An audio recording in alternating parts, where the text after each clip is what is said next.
Hello everyone and welcome back to another episode of Probably Paranormal. Hello. I'm Jamie. I'm Jesse. And we are your hosts. If you're new here, which a lot of you probably are because we are very early on in this journey, I thought I'd start with, again, a little bit of an explanation to the show and what we do, who we are. So Jesse and I are engaged, and personally I love a good spooky story. I'm very much into the paranormal and ghosts and all of that. Jesse is Not as much. he's not really interested. So basically we decided to start a podcast where each week I will go through a different topic that I research and share it with Jesse. These topics will be anything to do with the paranormal, ghosts, cryptids, just spooky stuff, really. Anything that I pick, to be honest with you, whatever I want. Fun. How good's that? And then I basically just come here and we share it with Jesse. You guys get to watch his reactions. Sometimes he's scared, sometimes he's skeptical. Who really knows? We'll see what we get. If you guys haven't seen last week's episode, we dove into cryptids, what they are, some of the most common or well-known cryptids, and then we also did a bit of a deep dive into the Mothman. So if that is something that interests you guys, definitely go and watch that. Yeah, it was a lot of fun. Good. Bit of a life update. We've had a daughter since the last episode. Another daughter. We got a cat, a second cat.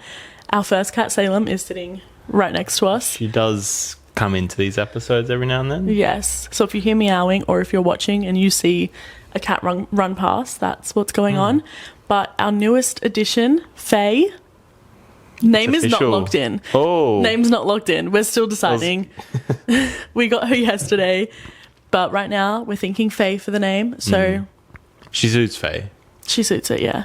So yeah, that's a bit of a life update on us and what we're up to. Let's dive in. Yeah, let's get into today's episode. Today's episode about orangutans? Okay. A little bit of a callback to last episode, if you guys watched it. Today's topic. We are going to be talking all about American Horror Story, Season 1, Murder House. Yeah. I've watched this. You have. Did we ever actually finish the season? I've watched it, guys, just to clear that up. But I was thinking about it as I was writing this, and I was like, there's stuff from like the end of the season that I don't even remember really clearly. So we mustn't have ever finished it. Yeah. I don't know. Maybe after this you'll be inspired and we can dive back in? Maybe. Question mark? Maybe. And then maybe we can watch the rest of the series so that when it comes time to do these videos for the rest of the series, you've watched them. It's almost Maybe. like compulsory reading before the podcast, Jesse. Kim Kardashian's in one. She's in one of the episode. later ones.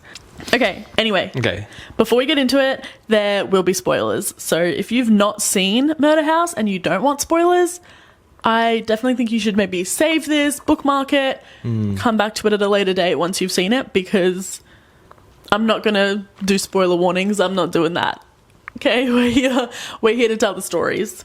So if you don't know, or if you just need a quick recap, American Horror Story is an anthology series. So that means each season is a new storyline with completely new characters.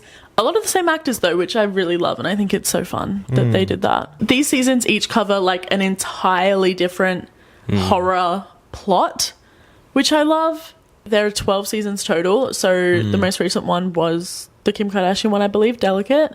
There's 12 seasons. Yeah, and the 13th one, the cast and stuff just got released this week, which I thought was crazy timing because I've been planning for this episode to come out this week for months. What Kardashian Jenner is in season 13? I think Kim's in it, yeah. Is she? I'm pretty sure, yeah. Pretty good cast, actually, for season 13. But anyway, all 12 seasons are incredibly gruesome, so horrific and disturbing. It's definitely a show not meant for children, despite the fact that I definitely started watching it when I was about 12 years old, I think. That's like a lot of things. Like I don't think my Chainsaw parents knew Massacre. that. I don't think my parents know that I watched American Horror Story so young. Because I think I asked and they said, no, absolutely not. There is just so much violence and like just intense scenes. They really don't hold back. Yeah. I feel like it gives the same sort of level as like Game of Thrones and like Texas Chainsaw Massacre, like things like that. They go in and they don't care, especially the earlier seasons, and especially season 1. I mean, honestly, all the seasons, actually, to be fair. I think when season 1 came out, it honestly really shook up the horror TV space, because there's not really much else out there like that. Yeah. And it definitely really popularized, or I guess shone a light on, the anthology format that there's not a lot of at all in any genre of TV, but especially in the horror genre. Doing this anthology style show was really quite new, and also the show as a whole is so like campy and unique and different. And this show did numbers on Tumblr back in the day, especially season 1. If any of you guys were on Tumblr like me back between 2012 to 2015, American Horror Story was 90% of the Tumblr feeds. I don't even know why. It really took over. I was not on Tumblr. Lame. I've never had a Tumblr account. That's crazy. It is a bit. As a show, it really had such a cultural impact, especially the first 4 seasons, I would say, up until Freak Show. That is, when I think of American Horror Story peak, I think of those first 4 seasons, and that is not to say the seasons after that aren't good. I just feel like those 4 seasons are when it was still actively new and crazy to people. And then by season 5, people were kind of used to it. They knew what to expect a little bit more. But so good. Honestly, the whole research of this episode just made me want to do a whole binge of all 12 seasons so bad. So, season 1, Murder House, basically follows a couple and their teenage daughter, Violet, who moved to LA after the dad, Ben, cheats on Vivian, the wife. And they're trying to work through it, so they make this move to LA. They move into a new house, as every good horror starts off. They're moving into the new house, they're with the real estate agent, and it's a beautiful house, which we will be talking a lot about in this episode. And the real estate agent tells them that the couple who previously owned the home did pass away in the house, and it was a murder-suicide, which is pretty crazy news. And I actually had a question here, Jesse. Do you think if you were at your dream house, it's so cheap, it's the perfect house, you're not necessarily getting any bad vibes, you're not feeling anything, but they tell you the people who lived here previously died, especially in a horrific way, a murder-suicide? I would still go for it. That is interesting that you would still be happy to do it. I don't know. Like, maybe I would. But I also think it would be in the back of my mind for the rest of my life. And I do think that because I so heavily believe in the paranormal, I would be a little bit scared. So yes, basically Ben, Violet and Vivian move into this new home despite finding out that the previous owners did die. The dad is actually a psychologist, so he runs his practice, I guess, out of his house. See, that gives me bad vibes. Yeah. And so one of the dad's patients that we see him treating throughout is a teenage boy named Tate, who seems to want to commit a school shooting. That's a red flag. Oh, yes. Yes, guys, yes. Tate then starts a little bit of a relationship with Ben's daughter, Violet. Obviously, Ben's concerned, whatever.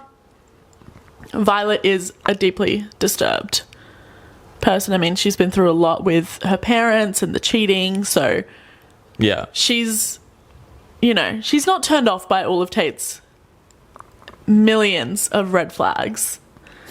There's a few, eh? Yes. Okay. But the kicker is, Tate is dead. Long story short, the house is incredibly haunted, obviously, if we couldn't have already guessed. And throughout the years, there have been a lot of gruesome murders, murder-suicides, all of this, attempted murders, break-ins, everything that you can think of, it's happened within this home. And all the spirits who died there end up trapped in the home. So the house is like a big Right. trap. So it is like ghosts. It's exactly like the Yeah. show Ghosts, Cool. yeah. But just like terrifying Yeah. and not at all funny. Yeah.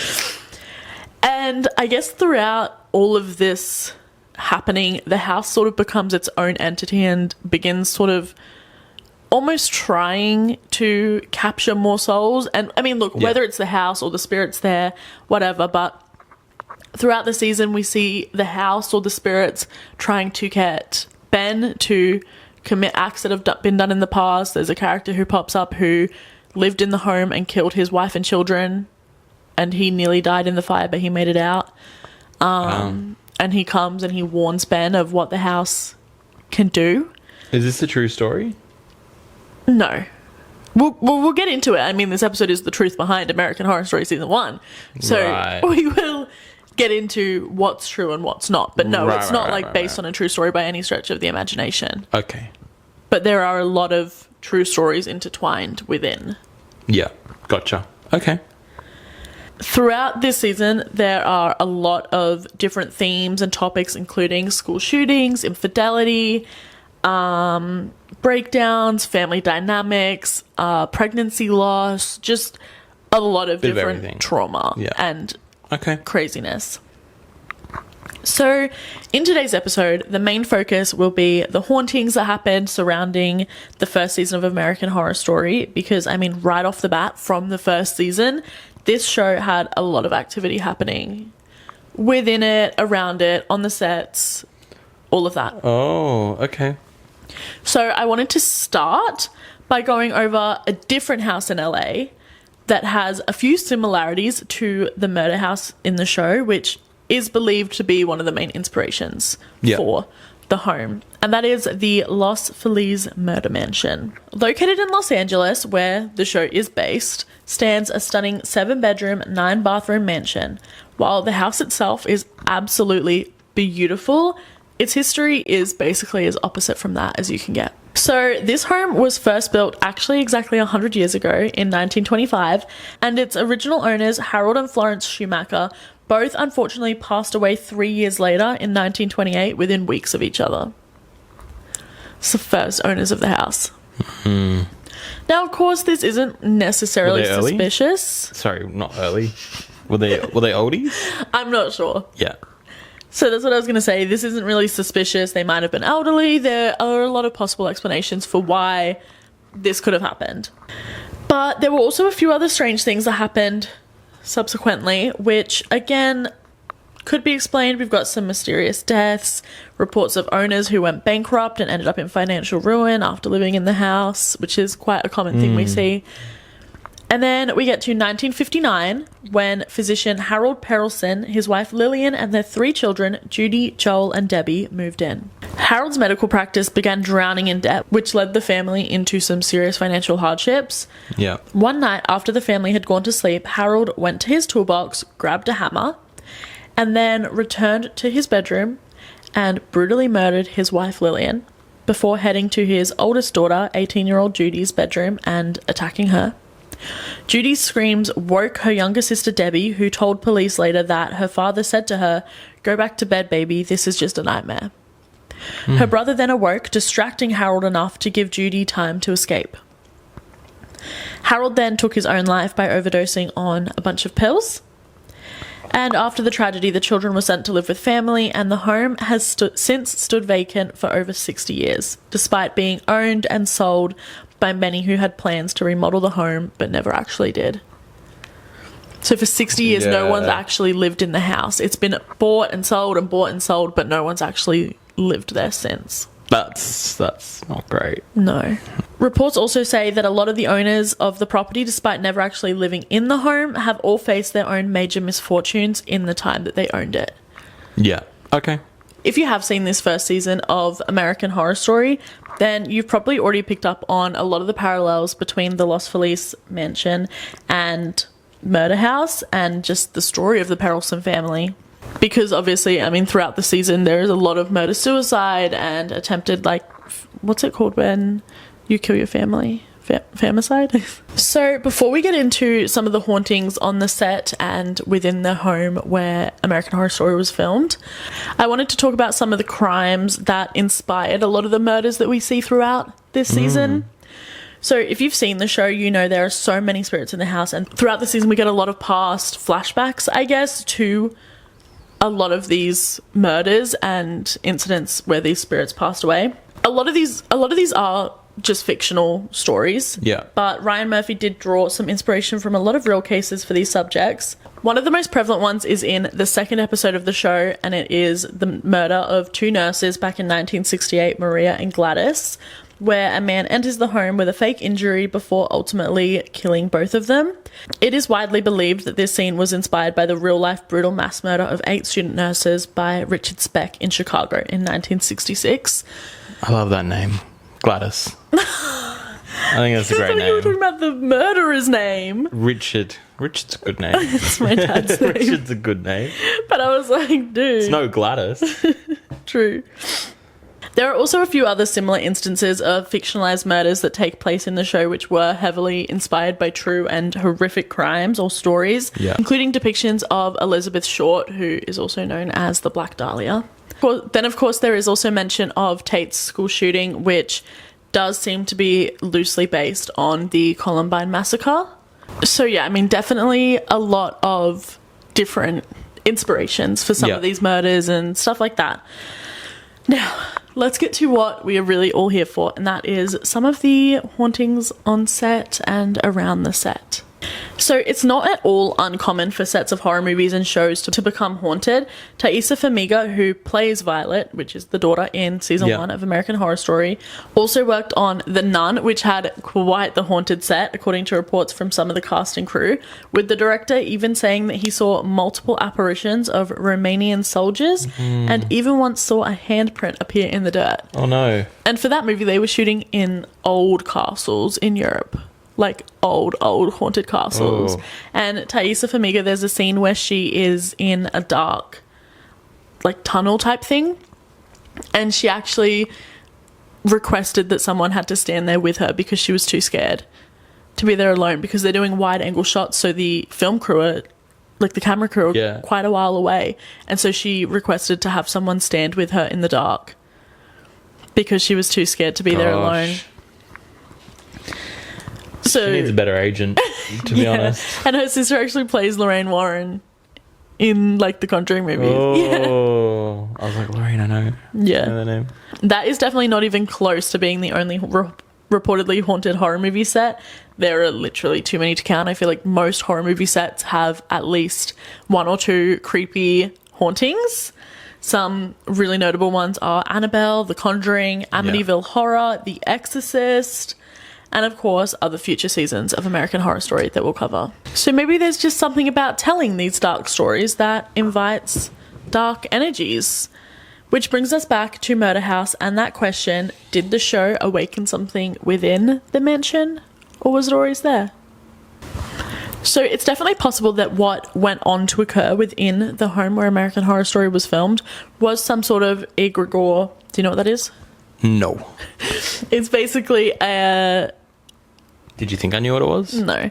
It's basically the physical reaction to a lot of negativity or just a lot of energy. So, like, if a lot of people believe in something, it becomes true kind of thing. Right. It's like everyone's like, this room is haunted, so it becomes haunted. Pretty much, yeah. Yeah. Okay. But this home does have quite the history, which I definitely believe played a huge part in its overall haunting vibe and what ended up coming from it. How good's that? So the home was built in 1908 by Alfred Rosenheim, and it was actually originally built for him to use as his family's home. Yeah. So off the bat, I mean, guy. It's old. Yeah, poor guy. Off the bat, it's just old, really. And then in 1930, it got transformed and was used as a convent for the Sisters of Social Service, and was used as a convent until the sisters left in 1994.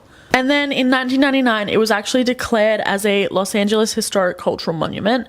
So this basically means that the home couldn't be demolished. It was deemed worthy of preservation due to its history and cultural significance to the area.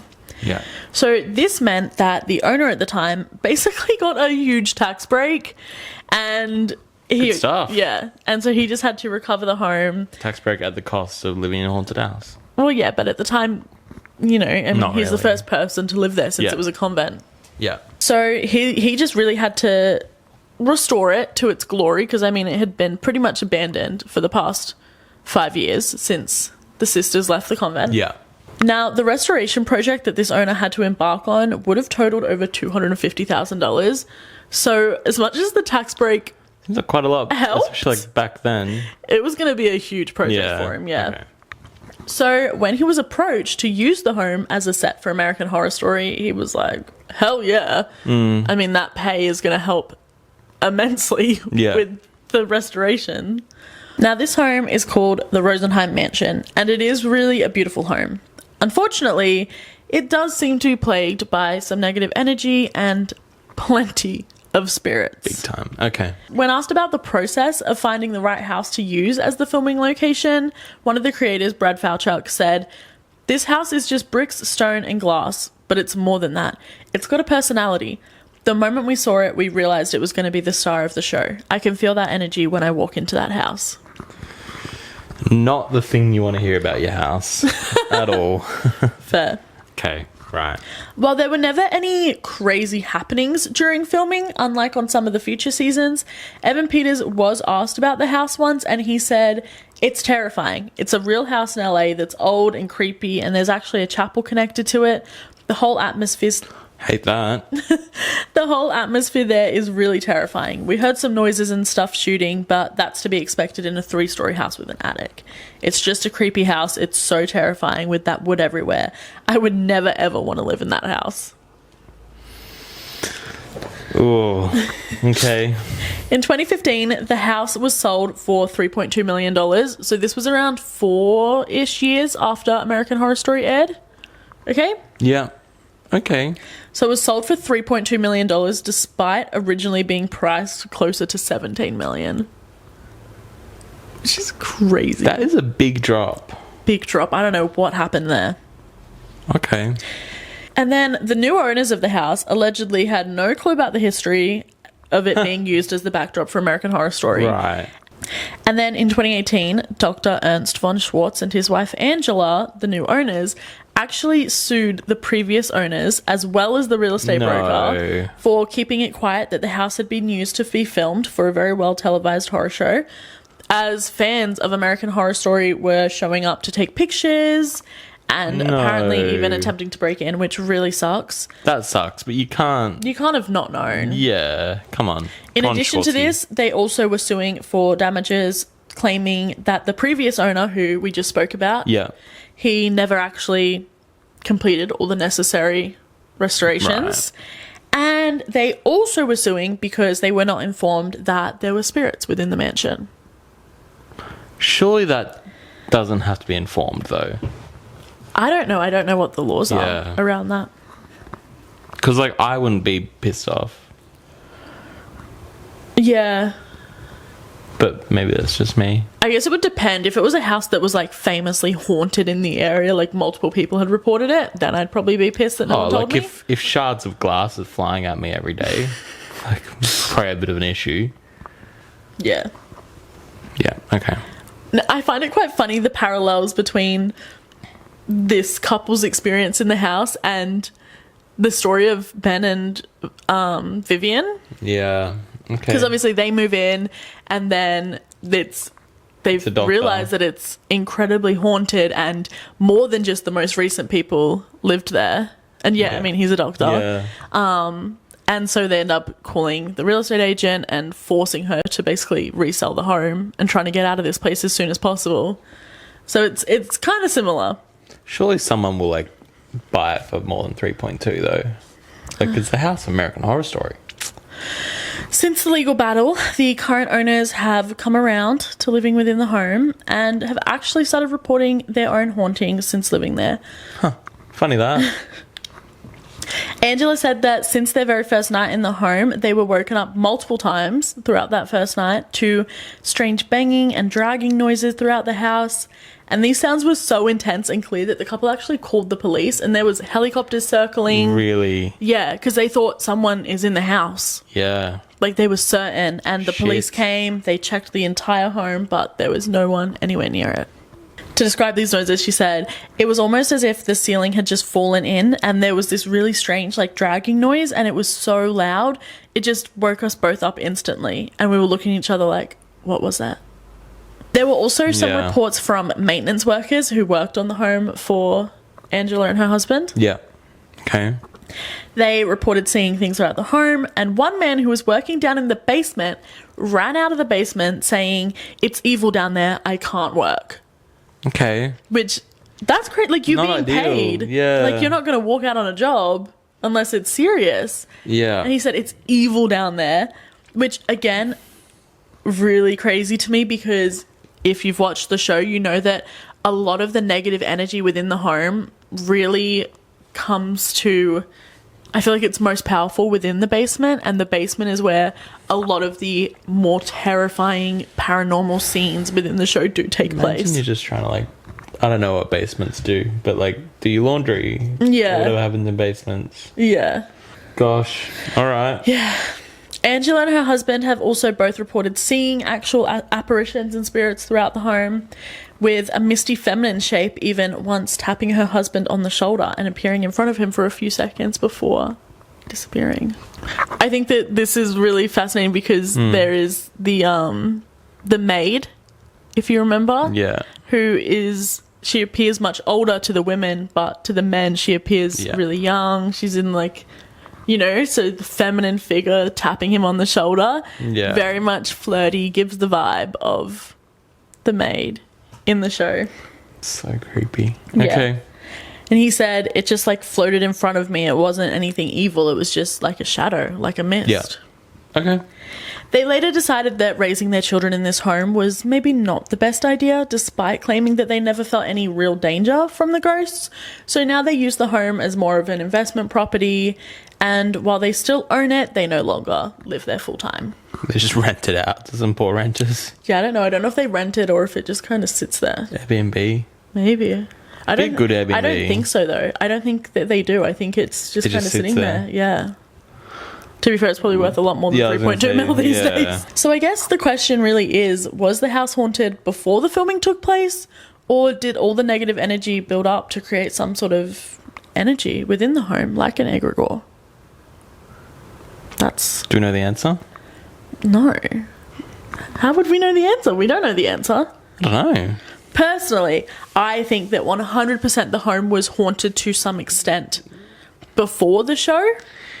Yeah, it definitely sounds like there's a bit of, like, a egregore. Is what you said? Yeah. Yeah, like talking it into existence. Yeah. So I think it was haunted to some extent before the show, but then I definitely do think. Which I think is, like, fair enough, because it's not only, like, the actors kind of and making an egregore. It's everyone who watched it. Everyone who watched it, everyone who goes and visits it. Yeah. Like, all of it, yeah. Okay. I do think that definitely American Horror Story played a huge part in it. Yeah. But there sure. are also some extra little things that I wanted to talk about that are what really do convince me it must have been haunted, or at least had some sort of energy in it before being used. Yeah. So, if you remember earlier, I was saying how Alfred Rosenheim built it to be his main home for his family. But they only ended up actually living there for a few years before moving out. Yeah. So which is weird. You built this whole beautiful, stunning home like, just to live there for a few years. If we build a home, we're like, that's where we're going to be. Yeah. Yeah. Okay. And, like, definitely could be just explainable, whatever, they moved out. But I don't know. To me, something spooky must have been going on. Yeah. He then donated it to the Catholic Church after he was done with it. They rented it out to some celebrities in between and then donated it to the Catholic Church for it to become the convent. Yeah. But before it became the convent, they came and they did a full exorcism on the house. I was going to say, like, surely with the nuns there, it'd be pretty spiritless. Yeah, true. But I don't know, doing an exorcism on a house rather than just blessing it feels kind of crazy. But I don't know if maybe because it was becoming a convent, they just wanted it to be as pure and holy as possible. But doing an exorcism versus just a blessing, it's full on. Is quite full on. It's like a big step. Yeah. Okay. Yeah. Also, Angela actually claims that the house has brought them good luck, which is very different than what we normally hear with haunted houses, for sure. But she said that before moving into Rosenheim, they had been trying to conceive for ages. And they got a baby. Yeah. A little demon baby. I hope not, like in the show. Demon baby. But yeah, so before they moved in, they had been really trying to conceive. They just really couldn't do it. But then once they moved in, shortly after, they fell pregnant, which amazing, good so exciting for them. But gosh, again, imagine being the kid like when you turn like 6 or 7, and then someone's, I don't know, 6 or 7, an appropriate age, maybe like 14. Yeah, okay, 14, and then someone at school goes, "Hey, by the way, you live in this stupid ass." Anymore. Oh, right, okay. Again, though, this reminds me a lot of the season because starting the season off, Ben and Vivian have just had a miscarriage before moving into the house. Yeah, and then they move in, and she falls pregnant with life just twins, has a way, doesn't it? And one does end up becoming the Antichrist. Spoiler for future seasons. Gosh, but. Yeah, I don't know. I just think it's interesting. Yeah. Okay. Cool. But yeah, so, I mean, look, for sure there was something hanging around before the show, but I do definitely think that the show and filming something so dark and intense there 100% played a part. Yeah. Okay. Okay, so now we're going to get into... It's not fun. I was going to say into the fun. But I really want to end each episode with a story. Okay. Yes. Right now, I find them on Reddit. But if you guys are listening and you have any stories of your own to do with anything creepy or paranormal, please send them in to probabllyparanormalpod@gmail.com. We'll absolutely read it here one day. Can't wait. So, for today's episode, I really struggled. I was looking everywhere trying to find something to do with the Rosenheim mansion or the Lost Feliz murder mansion. Nothing, because they're both privately owned, so it's not like people are going there for experiences. They're privately owned. Yeah, I know. But I ended up finding a story that does take place in a Los Angeles home where someone grew up that was haunted. So, good enough. As close as I could get. This is titled, I lived in a haunted house but didn't know how bad it was until my father recently confessed. And it's from r/haunted houses. I don't belong to this... I hate that. My father confessed. Jesus I don't Christ. belong to this subreddit because, quite honestly, my experience with a house we lived in was enough to satisfy my curiosity for anything haunted for the remainder of this lifetime. However, so me. My father recently confessed to me that he too experienced paranormal things in that house and chose not to tell me because I was already terrified of the things I was going through. This all happened when I was around 11 to 12 years old. Yeah. We only lived in that house for about 3 years and ended up leaving because my parents fell into hard times financially. Again, a key thing we see with all these negative energies. I guess, I guess that does kind of tie into what we've been talking about, the egregore. The egregore. Yeah. Like, when you're financially stressed... Yeah, true. It makes you think the whole world is imploding. Whoa, deep, guys. This was over 3 decades ago, but this house still continues to haunt my dreams. They decided to sell one of their businesses and start a much larger one in the suburbs of Los Angeles. One of their first big moves was to buy a big enough home that they could use as a base of operations for the new company, similar to how Dr. Ben Harmon started his psychology practice out of their brand new house. From the beginning, there were warning signs. My mum loved the house and could really see the family living there, but my dad was a little bit concerned about the price of the house and the potential for maintenance. Yeah. I won't go into details about every aspect of the house, but I will say it was more house than we needed and it had a peculiar layout. Okay. It wasn't anything horrible, but it did seem like there were modifications from the original build, and from that, I suspect something fishy was going on. Never good when things are modified, especially like extensively. Yeah. Like the floor plan. Yeah. That's pretty crazy. Yeah. It is. So, what were my experiences? Well, perhaps the least evidential experience were my nightmares. My God, the nightmares were absolutely horrible. As a child, my imagination was already heightened. I didn't have a lot of friends, and so it was really just me, my sister, and my imagination that kept me busy. But mix that imagination with these dreams that I was having, and even being awake became terrifying. God. I would have these dreams that this demon would come after me in that very house and hold me with some kind of telekinetic power. Oh. It was usually in the shape of a statue that we had in the house of Mother Mary. The statue in the house. See, I don't dream, but I don't have any nightmares, or rarely, which is just so nice. Yeah, that's fair. But Like, I also obviously. love dreaming. Yeah, that'd be nice, but hey, beats having nightmares. True. I remember so vividly the red eyes and the fact that it would come at me. Almost every night I was terrified by these dreams. Yeah. I kept telling my mum how scared I was to go to sleep at night because I couldn't face this Would demon. you not get rid of the statue? Well, I know, but it's like a religion thing. Right. Okay. At the time, we were Catholic, and my mum suggested that I pray to Mother Mary herself to protect me from these dreams. We would say the prayers with the rosary beads every night, and believe it or not, on the nights we did this, I don't recall having the nightmares. Okay. This became a practice, Good for and them. I think it only pissed off whatever was in the house. That makes sense. Yeah. One thing to note was the dreams always seemed to take place in the east side of the house. Which, how big was this house? My God. Which was the side that appeared to have had the additional construction. The east wing is haunted. Or modifications. In this part of the house, the second floor had 2 very long bedrooms.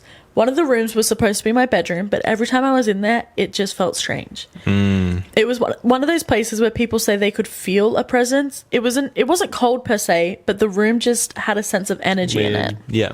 Okay. At one point, I tried to have that room as my own bedroom, but at night, the feeling was just too intense. There was someone absolutely in that room, and I just couldn't do it. I ended up sharing a room with my sister in the midsection of the house because that room was closer to my parents and because my sister was right there with me. Again, it's not evidential, but I felt something in there. In the other room adjacent to it, my uncle lived with us for a while and occupied the other room. What I found out from my dad was that my uncle also experienced the paranormal.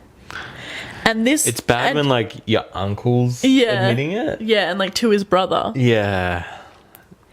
And his may be the worst of all of us. He told my dad that he would wake in the middle of the night and find himself standing in front of the window just staring outside. Oh, no. I guess you could argue he was just sleepwalking, but I didn't get that impression from what my dad told me.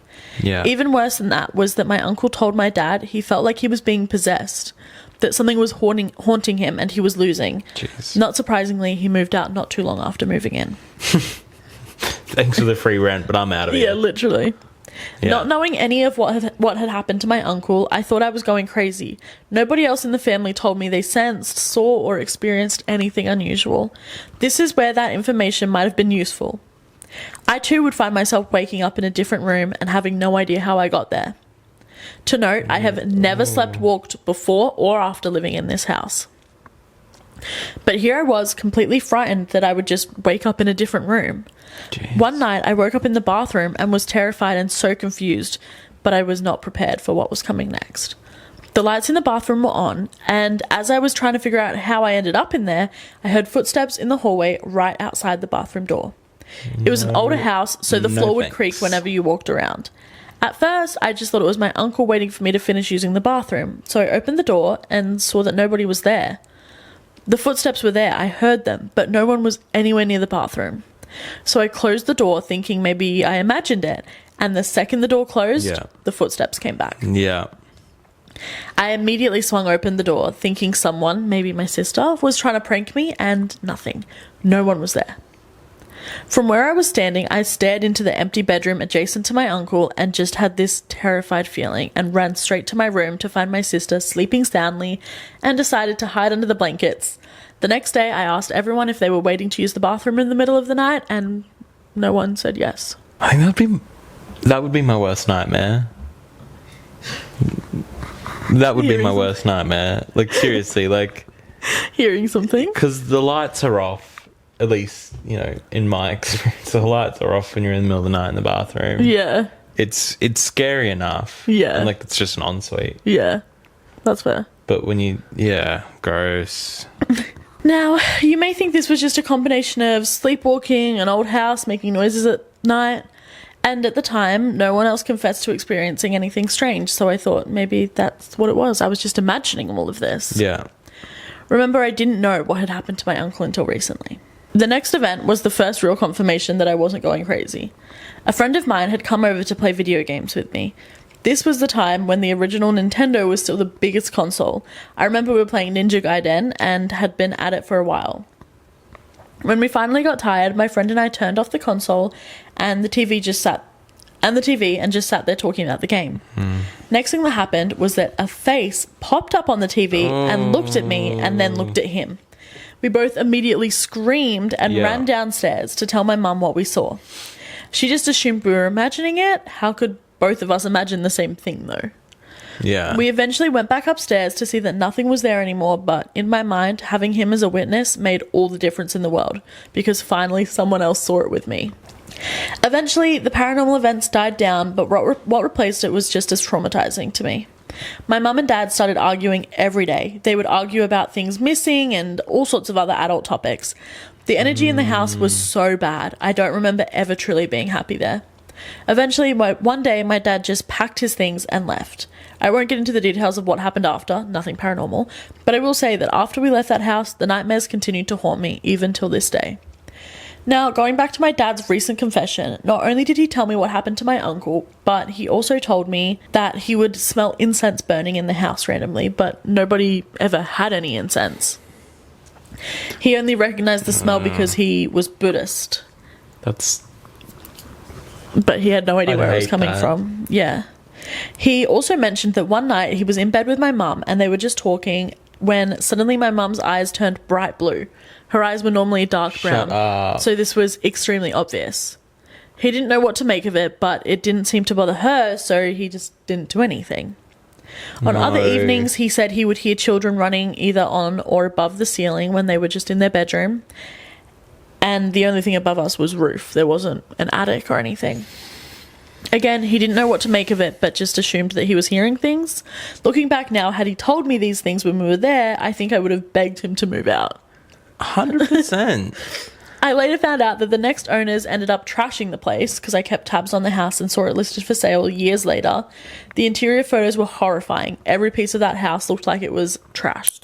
The floors were stained beyond belief. The walls had stains everywhere. No part of that house was even livable.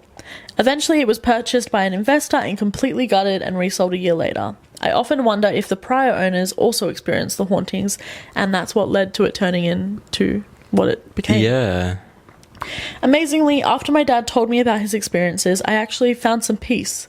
I no longer questioned myself if I imagined all of it, if it was real. I'd be interested to know, like, if the trashing was kind of like kids could have done it. Because maybe they left and then the ghost kids went and just messed with it all. I mean, maybe. You know, just like running through the pens and stuff. Yeah. And, you know what I mean? Yeah. Interesting. This story's actually really terrifying. Yeah, I hate it. One day I hope to be able to find the courage to go back to that house and face whatever was there. But after reaching out to the current owners, it seems that the house is just a quiet, peaceful house. Maybe whatever was there is gone. The only thing that still remains is the nightmares I continue to have. Maybe the owner's just full of shit. Maybe. Imagine you get an email like, hey, I used to live in your house and it was so family. terribly haunted, blah, blah, blah. I would be like, what? Oh. Please imagine don't if it's tell me like that. Kourtney Kardashian who bought the house. Yeah, it's LA, it's a big house. True. East wing, west my gosh, wing. Maybe. Now imagine if it's someone we know. We don't know Kourtney Kardashian. Well, yeah. But you know. Imagine if it was like bestie Kourtney. Yeah, like Paris Hilton. It really could be. It could be. But yes, that story It's disgusting. actually is really terrifying. I don't know how I'm going to sleep tonight. Sorry about that, user. Yeah. But what I hated about it is like it sounded so like realistic. Yeah. Because like, oh, this could happen to us one day. Yeah. No, I don't claim that. We are protected. We do not claim any negative energy. It's not like we just started a paranormal podcast or anything. You gotta say intentions. Good intentions. That can't happen. Yeah. So what are your thoughts? How do you feel? Yes. scary. I feel scared personally. Like the American Horror Story. American Horror Story stuff, like, I find that really interesting. yeah, it's just more interesting than anything. 'Cause, Yeah. like, And there was such a mix of negative and positive experiences. yeah, and like, I can't get over the stupidity of those new owners, because as if you wouldn't Google the address of the place you're buying. Yeah, fair. You know, I don't think they won that lawsuit, by the way. Of course they Obviously. wouldn't. But Yeah. also, like, house gone from 17 to 3 mil. Oh, I wonder why that happened. You know, like, Yeah. shit. Yeah, horror story stuff, like, scary, but I don't know. I don't think that would creep me out that much if I was in their situation. Yeah. And I mean, I also feel like those types of things are quite common in a sense. Yeah. And especially like those like symptoms, like the guy built it and moved out a few years later, and like Symptoms. you know, Yeah. could very easily just like not be At all paranormal. yeah, or like I'm sure that just happens. Like I'm sure people just build dud houses that happen to have a ghost that. Yeah, maybe. You know what I mean? Yeah, Like, I'm I sure don't that's know. common. It's so interesting, hey? Yeah, but nah, cool, really cool. That last story was not good. No. Ooh, scary. Well, Was scary. Yeah. Was scary. That is today's Big episode, time. guys. Next week, Thanks we for joining. are heading to the woods. Orangutans? No orangutans. Apes. No apes. We're heading to the Appalachian Mountains. So make sure you chew in. Make sure you guys tune in next week for another episode of Probably Paranormal. Thank you guys for watching. Make sure you like and subscribe if you're on YouTube. If you are listening on Spotify or Apple Podcasts or anything, make sure to follow the podcast and leave a review if you can. It would mean a lot. We'll be here every week. We sure will be. We'll see you guys next week. See you guys next week. Bye. Thanks for coming.